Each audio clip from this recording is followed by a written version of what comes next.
Taarifa kutoka Jamhuri ya Muungano wa Tanzania, Kurugenzi ya Mawasiliano ya Rais Ikulu, inasema taarifa kwa vyombo vya habari.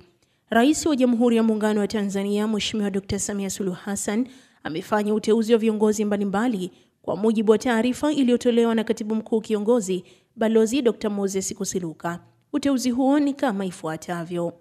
Bwana Abdul Razak Badru ameteuliwa kuwa kamishna wa uhifadhi wa Mamlaka ya Hifadhi ya Eneo la Ngorongoro.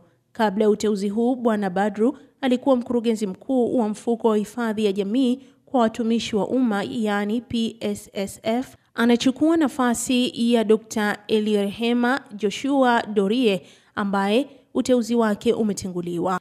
Dr. Rihimo Simeon Nyansaho ameteuliwa kuwa mkurugenzi mkuu wa Mfuko wa Hifadhi ya Jamii kwa Watumishi wa Umma, yani PSSF. Kabla ya uteuzi huu, Dr. Nyansaho alikuwa mkurugenzi wa maendeleo ya biashara wa Benki ya Azania.